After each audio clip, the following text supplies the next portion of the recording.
Welcome to MSA Weekly. Bill Sammons with Kevin Short, founder, owner, CEO, Grand Poobah of the of MSA. Hey, we're on the road again. We're in Maryland, Salisbury, Maryland, for the Maryland Folk Festival, something you've been part of for a long time.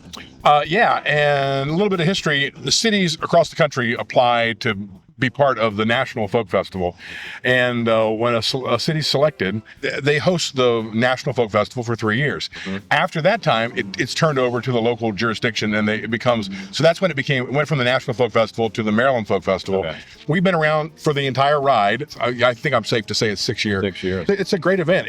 There's 4 stages. Wow. The cool thing about this is it's a free event. There's not a lot of large-scale free events that you can attend, and that's what makes this very unique. They have all kinds of music. It's when you think about a folk festival, it's world music. It's blues. It's Americana. It's there may be a polka act or a bluegrass act or whatever. Yeah. It's a little bit of everything. Yeah. And also involved in the folk festival, there are a lot of local artisans and a lot of food vendors, from all over the country. What is MSA's role in this?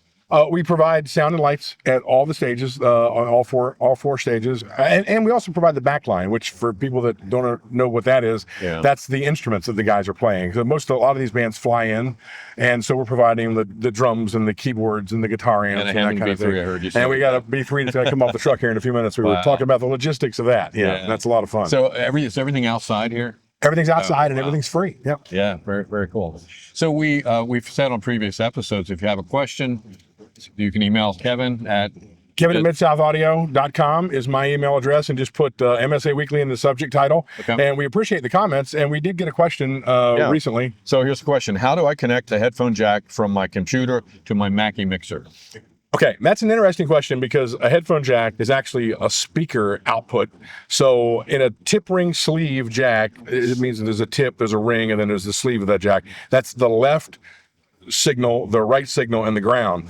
Unlike other audio connections, that's the positive and the negative in the ground. So you need to have an adapter that converts the tip and the ring to a 1/4-inch cable, and there are adapters to do that. And then you take that adapter and plug it into a stereo direct box to give you a mic line output. It's a little tricky. It's not the easiest thing to adapt, and people do it a lot of times incorrectly, and they get usually no results. Okay, you get nothing. Most of the time you get nothing, or it's real thin sounding, and it's because you're taking a speaker output. So that's a kind of a good question, and maybe those pictures that we put up will help explain some of that. And you sell these direct boxes? Yeah, all that stuff's available readily. Yeah, we sell it. You can get it online. Does or whatever. It damage? Could it do it? Could I damage my? No, sometimes you just don't hear it. You're going to be on site, not having audio. And now it's that used to be, it was a really big deal for a while. Now the computers are Bluetooth, so you just have a Bluetooth adapter hooked to your mixer, and you can just do it that way. So it's taken that cable out of the loop. Right. But cool. Then you add a wireless interface, which can be problematic and have its own issues, but that's what a lot of people are doing. All right. Well, thanks for the question. If you have a question, again, it's Kevin@MidSouthAudio.com. Yep, that's it. And just put in MSA Weekly. We'll know it's a question. We'll try to answer that. Kevin will try to answer that on a future episode. So Thanks for being with us today. We'll see you next time on MSA Weekly.